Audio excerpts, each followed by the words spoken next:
Hai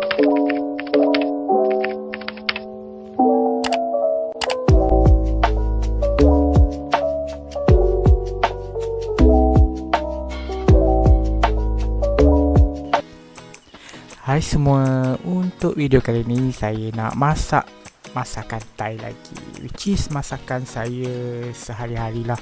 Dulu waktu saya kecil-kecil sampai sekarang pun inilah makanan saya, which is saya nak buat paru air asam Thai.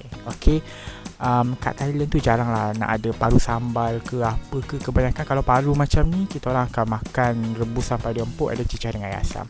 So ini yang saya dah rebus, saya dah iris halus-halus. Okey, sekarang kita proceed pada bahan-bahan yang saya perlukan. Okey, kat sini saya ada 1/4 biji tomato. Sebenarnya tomato ni optional je tau. Nanti saya ceritakan kenapa optional. Okey, so ni 3 sudu makan sos ikan 6 plah. So yang ni 1 sudu makan gula Thailand tu lah. So itu daun ketumbar, ada 3 biji kecil bawang putih, cili kecil dan juga asam limau. So ini beras goreng ya, beras pulut goreng. Kalau kau nak pakai beras biasa pun tak apa, no problem.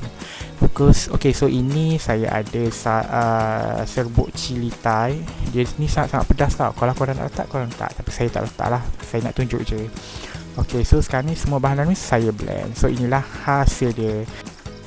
Untuk rasa dia, korang adjust lah. Biasanya dia rasa masam dia tu number 1, number 2 tu manis, nombor ketiga tu baru masin. Okay, so inilah dia, sangat-sangat sedap. So terima kasih dah menonton video saya. Bye.